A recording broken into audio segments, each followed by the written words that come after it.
Hello, hello, hello. It is Tuesday already in the week. We've just come out of an Easter break and it feels I'm a little bit wobbly. I keep thinking it's Monday. Anywho, here we are, Tuesday. We're doing Clubhouse, Facebook, LinkedIn, YouTube, and Twitter, and welcome. Today, what are we talking about today? How to work with your competitors. Now, that might seem a bit odd, a bit strange. I've done it many times, but one of the things that I would suggest to you as a thought here, when I talk about your competitors, I don't want you to think about just the companies or the entities that are, I think I've got somebody joining me. Hello, I can't see you. I can't see you, but I can see you there. Can't see me. Yeah, I can't see you on the Clubhouse, but anyway, I can hear you. So that's the important thing. So Nick's on Clubhouse and I'm on StreamYard with everybody else, but that's fine. It's super weird, but I can hear you, so that's good. So how to work with your competitors is what we're talking about today. And I was just about to jump into, when we talk about competitors, who do you think that is?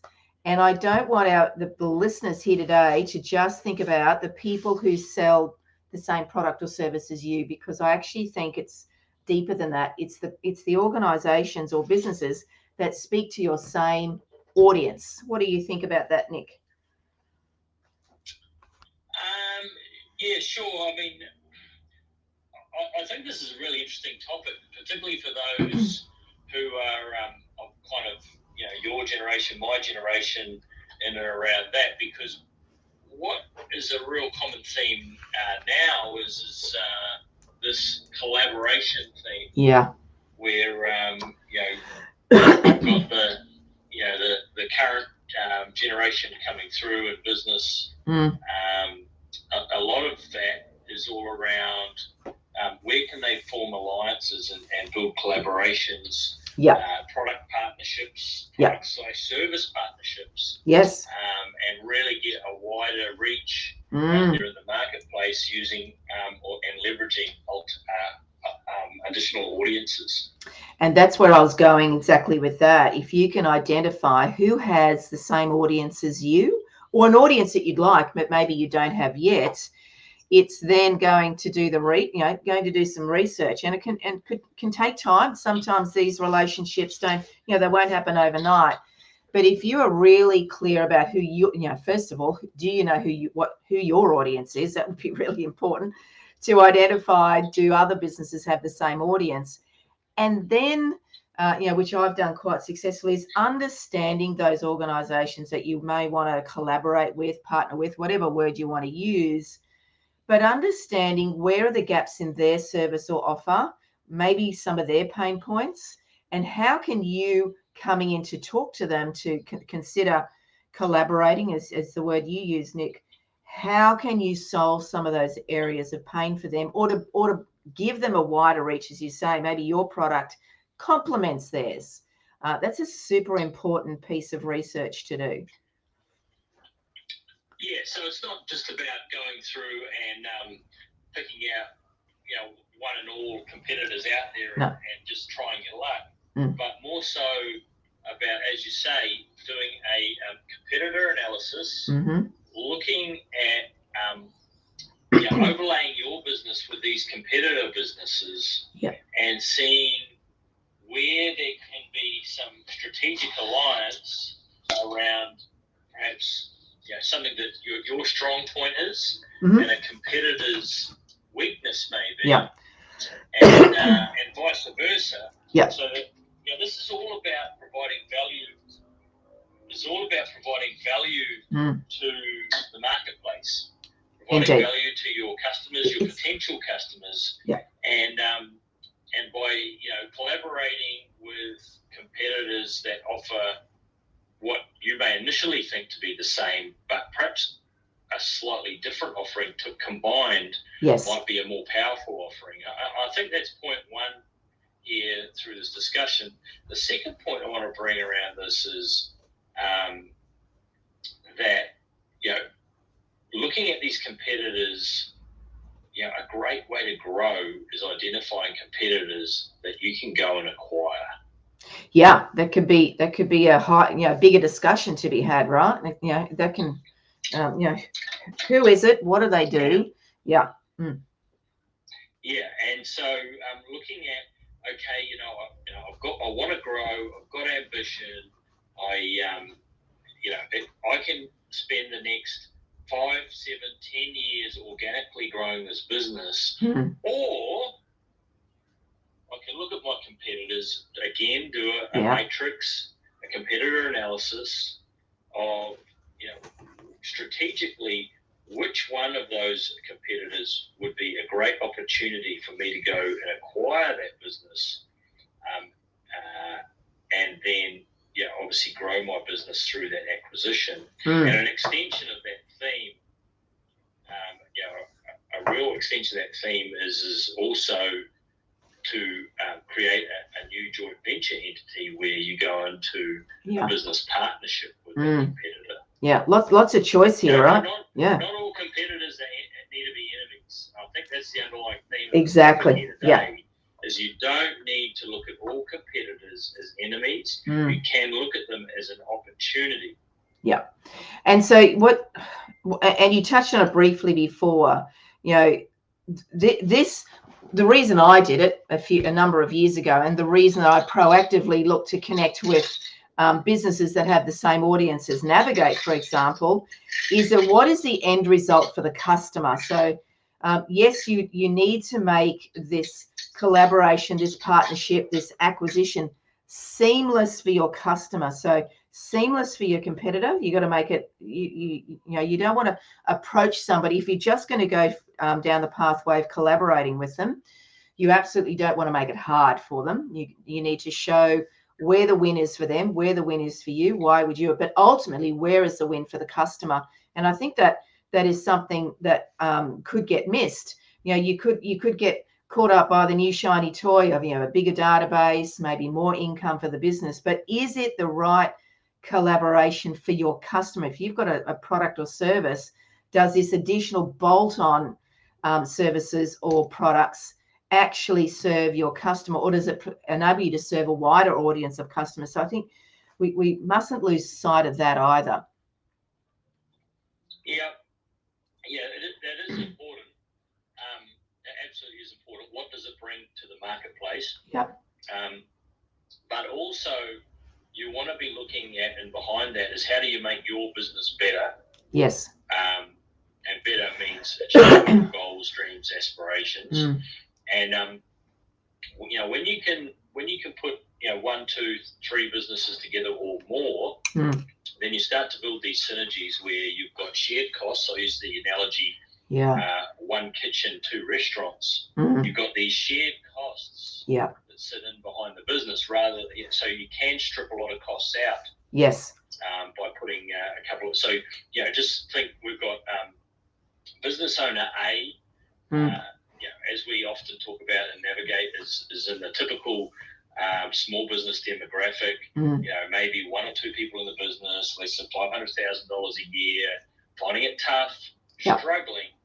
And you've got business B in a similar position, maybe a little more, maybe a little less. Struggling by, head above water, just good months, bad months, good years, bad years.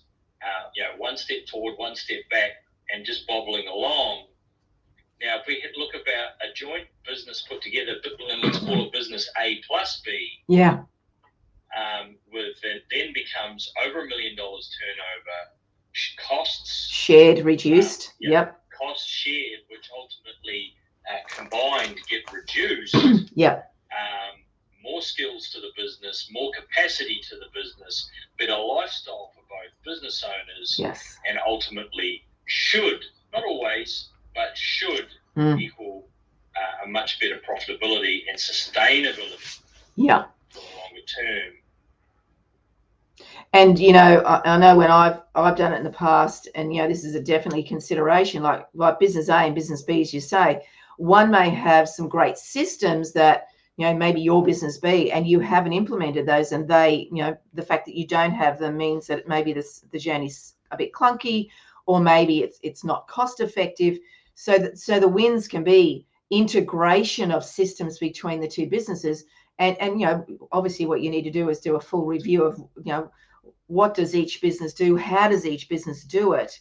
Which one has the most cost effective and greater return on investment for systems as well? So it's not just combining databases, having a broader depth of product or services, but it's also, as you say, it's efficiencies within the business. And so, that can be a massive win. What I found very important when I did it a number of years ago was having an intimate understanding of the industry that you're in. Now, everybody listening might go, well, yeah, I'm a cafe and I know it inside out, or I'm an accountant, I know it inside out. But you really need to make sure that you are deeply clear about it. And what are your competitors doing if they're in the same industry? Why would you connect with them if it's just for a database? You've just got to be really clear, because there's no point going and talk to them if you can't show them the win that might be, the win that comes out of this collaboration, purchase, acquisition, collaboration. It could be any one of those stages. Deeply understand your industry and what is done well and what's not done well, and how can this collaboration, etc., provide some wins for all parties, because it needs to be a win for all parties. Oh, absolutely, and not every or necessarily any competitors is going to work. No. But certainly by doing the skills matrix, going through there, and above all, just getting out there and talking to these people, getting to know who they are, what they do. Again, we go back to not all competitors are necessarily the enemy, and it serves your interest and the interests of the marketplace and your customers for you to actually know who these competitors are. Yeah. So get out there and talk to them, and then go wider than that. That's kind of aligned industries, aligned businesses. Yeah, complementary. Yeah. Again, they may have the same audience, but they have completely different products to you, but they are aligned, and it makes sense to put those together. One of the things that some people might be thinking about watching or listening to this is, I don't want to jump in and just, collaborate with these people. I know we spoke about this morning in our meeting, in that you've got to get to know that person. You don't want to just go in and date them immediately. One of the things that have been a successful way to understand if this is going to work is to maybe create a pilot program or a pilot project that you can test the waters, because sometimes you don't know until you actually get into the nitty-gritty. And so, both have a clear understanding that this is not necessarily something that's definitely happening, but let's do a pilot. It seems right. Audience is the same. It's complementary. There's a win for both of us, and work that pilot program thoroughly before you take the next step. Absolutely. Absolutely. Test the waters. Yeah. And be prepared to accept, I think with that comes, be prepared to accept feedback from both sides. You need to be prepared to give feedback and receive it. So, leave the ego at the door, as I'm often known to say. So accept that, okay, accept that there will be some glitches, because there always are. There's little hiccups along the way. Maybe the communication has been as great as it could have been. So be prepared to give feedback, receive it, and then come back together and go, okay, this worked well. Why did it? Why didn't it? What can we learn from it? What is the next step? What is the next logical step from here? That can be, and be sure, be clear about what KPIs you want at the end of it. What is the expectation? What will happen at the end of this thing? Is there a particular return on investment, a particular number of customers, a particular number of sales? What is the expectation? Be really clear about that at the beginning, because even for the pilot, because otherwise you don't know what you're measuring. You're not sure if you can measure. How can you measure that it's worked? Yeah, and look, I think above all else with this thing, because this is quite a weird theme for I think a lot of typical small business owners to be talking about this and their competitors. But what we do know each and every day is that we hear that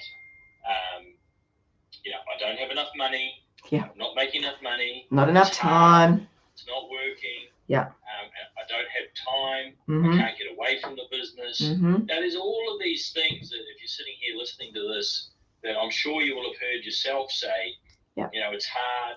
I don't have enough hours in the day. I can't get to everything. I can't get away. I can't all the things that I actually wanted out of owning this business, I can't get. Can't get to, yeah. And so what we're talking about here is this concept is essentially doubling all your resources in the business, doubling all the database, doubling all the customers, maybe more or less, but depending on what the other side of the business is. People get hung up in their share of ownership of the business. This is probably, I would say, from a very mature business owner and last decade or decade and a half of investing in other people's businesses and get so hung up on ownership. Yeah, I want to hang on to it. What it's worth. And it's actually a very simple equation. Because you can sit there and own 100% of basically a sentence that is of struggle street. Yeah, not working, ahead, no profit. Step forward, step back. Or you can look at, hey, here's a business that is similar. Maybe it's the same. Everyone's bringing equal to the party. Or maybe one's a little bit bigger than the other. And it's what's the total profitability of each business? What's the total stock holding of each business? It's very simple to work out a percentage of where you sit. So this concept, which may sound foreign and may sound difficult to do, and you may have concern about giving away share, and it doesn't actually have to be 50-50. It's very simple to work out which business is bringing more to the table just through not just the revenue, but the profitability, the database size, systems, and the amount of stock that's in the business.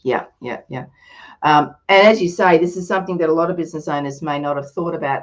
Because they don't, they have this, you can't see me, but I'm clenching my fist because they want to hang on to this business 100%. But if it's not working, like a percentage of something is better than a percentage of nothing. If you're heading down the path of not doing well and no profitability, well, but you've got a database and you can bring something to the table for this competitor or this co-collaborator, surely that's worth having a conversation with and considering a pilot program. As I say, you don't have to jump into bed straight away. That can be quite dangerous if you react too quickly and don't do the due diligence. It's the same as anybody who goes to buy a business. You really need to be thorough and clear about the performance of each other's businesses and what are the strengths that they bring. So, again, leave the ego at the door and be prepared to go, well, I'm skilled in these things, but I have some gaps here, but we've got these positives in our database or systems or whatever, and have both parties, as you say, put this matrix together. And do you create, therefore, a full picture of what a business needs? It needs various skills and all those sort of things, and systems and processes and profitability. And does that equation add up to that profitability piece once you've done that skills matrix? So there's a fair bit of work to do to work out who you might identify as a potential collaborator, partner acquisition, and then really take the time to work it through. And at the end of the day, it may not work out, but there's a good chance you've learned a lot about you and about what is happening out there, and with other businesses out there that are in the same sort of audience as yours. So there's going to be a lot of learnings out of it, and you've got to be prepared to do that work and not jump in too quickly. Yeah, and I think, summarising it all there is, it may sound foreign, but I think every business needs to do this. Like, we talk about getting over that hurdle of 2 million a year turnover, 5 or more staff, certainly creating a larger entity through integration of other businesses is a really, really great and easy way. Easy way to do it, because to me it is much easier than growing the business organically over a bunch of years, period of time, which is the reality. Is most people would never ever get to that point. Yes. And what would you rather have at the end of the day? Do you want to have 100% of a $200,000, $300,000, $400,000, $500,000 a year turnover business, or 25% of a $2 million $2 million, turnover business. Like it's simple maths. No brainer. And we always talk about the importance of having a team in your business. We talk about the importance of being able to get the ideas out, sounding board, share those ideas, sounding boards, having the pick me up moments within each other. And when you've got someone that is bringing some other experience, in a similar industry there, to be able to go through and talk about those things, that is building your team.